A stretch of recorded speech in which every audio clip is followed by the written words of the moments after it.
और आगे चंद्रवंश में श्री सुखदेव जी महाराज बताते हैं, राजन एक शूरसेन नाम के राजा हुए।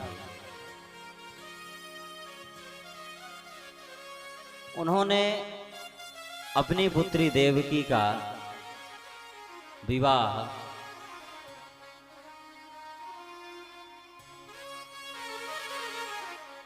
चंद्रवंशी राजा श्री वसुदेव जी महाराज के साथ संपन्न किया। बताते हैं कि विवाह जब संपन्न हुआ तो देवकी के चाचा का लड़का था, उग्रसेन जी महाराज का पुत्र था कंस। तो कंस महाराज अपने क्षेत्र में, कंस की बड़ी भयंकर प्रसिद्धि थी। और कंस कितना अत्याचारी था, कितना लोगों को परेशान करता था, प्रताड़ित करता था। सभी लोग उससे बड़े दुखी रहते थे। सभी लोगों की दृष्टि में कंस अच्छा नहीं था। तो कंस ने देखा कि आज हमारी बहन देवकी का विवाह हुआ है, तो यहीं पर हम अपने आप को अच्छा साबित कर दें। कैसे? बोले महाराज जब विदा होने लगी तो सारथी को नीचे उतार दिया। क्या बोला? हमारी बहन देवकी का विवाह हुआ है और मैं अपनी बहन से अनन्य प्रेम करता हूं। मेरी बहन को मैं स्वयं रथ चला करके विदा करने ले जाऊंगा।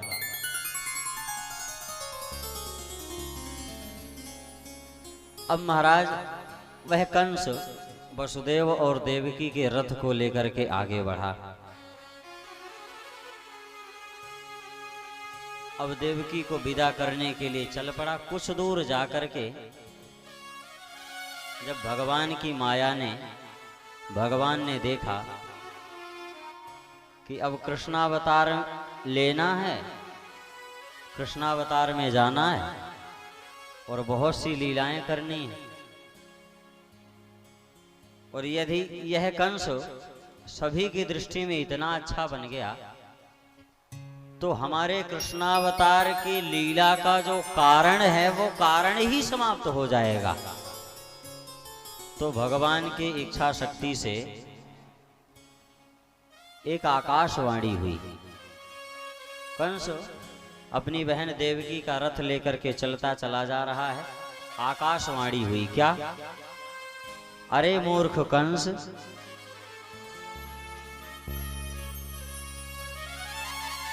तू जिस देवकी को इतनी हंसी खुशी से, प्रसन्नता से विदा करने के लिए ले जा रहा है, छोड़ने जा रहा है, तेरे अंदर बड़ा प्रेम उमड़ रहा है। तो कंस ने विचार किया कि प्रेम उमड़ रहा है, इससे आकाशवाणी को क्या समस्या है। तो मानो ऐसा प्रतीत होता है कि कंस के इस प्रश्न को आकाशवाणी जान करके यह कहती है कि तू जिस देवकी को विदा करने जा रहा है, इसी देवकी की 8वीं संतान, इसी देवकी का 8वां गर्भ तेरा काल होगा, तुझे मार डालेगा। अब तो महाराज जो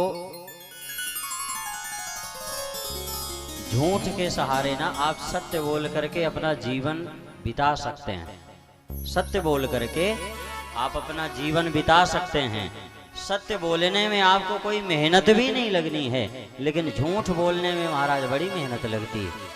झूठ बोल करके आप एक दिन भी नहीं बिता सकते। आप यदि ठान लें कि हम झूठ बोल बोल करके एक दिन पूरा बिता लेंगे, तो एक दिन बिताना महाराज आपको भारी पड़ जाएगा। झूठ बोल बोल करके, झूठ बोलने में बड़ी मेहनत लगती है। आप झूठ बोलोगे, सामने वाला आपके झूठ को पकड़ेगा, दुनिया भर की बातें होंगी, लेकिन जो सत्य है, आप सत्य को सत्य की तरह से बोलोगे तो सत्य को सत्य बताने में कोई मेहनत नहीं लगती है। अब बड़ी मेहनत करके इसने, बेचारे ने, कंस ने देवकी का रथ हाँकना प्रारंभ किया,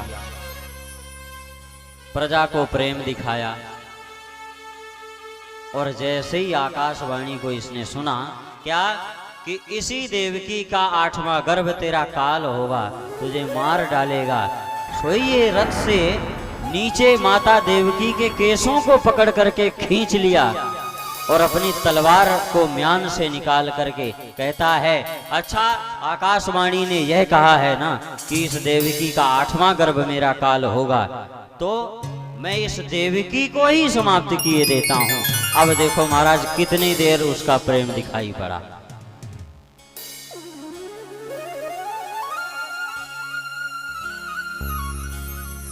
यह झूठ जो है ना, ये ज्यादा देर नहीं चल सकता है।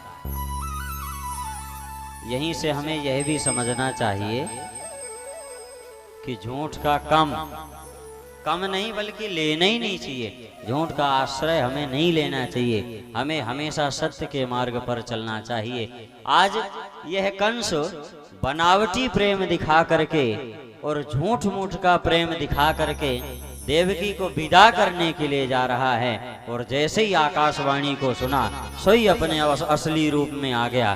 कंस की वृत्ति क्या है वह 1 मिनट में दिखाई पड़ गई। आकाशवाणी की होते ही इसने देवकी के केसों को पकड़ करके खींचा और कहा कि मैं इस देवकी को ही समाप्त किए देता हूं। यदि किसी पेड़ में, किसी वृक्ष में कड़वा फल हमें पता है कि इस वृक्ष में कड़वा फल आएगा, तो उस वृक्ष को ही, उस पौधे को ही हम समाप्त कर दें, तो ना वो वृक्ष बड़ा होगा और ना ही उस वृक्ष में कोई कड़वा फल आएगा, ना रहेगा बांस और ना बजेगी बांसुरी। देवकी को मारना चाहा, वसुदेव जी महाराज ने कंस को रोक दिया।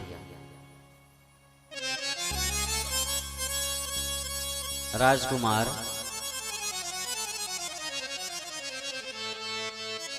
आप भोजवंश के होनहार वंशधर तथा अपने कुल की कीर्ति बढ़ाने वाले हैं।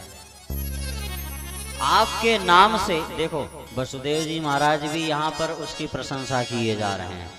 जब महामूर्ख मिल जाए ना, बातें समझदार जैसी करे और हो 1 नंबर का महामूर्ख, तो उसकी प्रशंसा भी फिर बढ़िया से कर देनी चाहिए, इसमें कोई फिर पाप नहीं लगता है।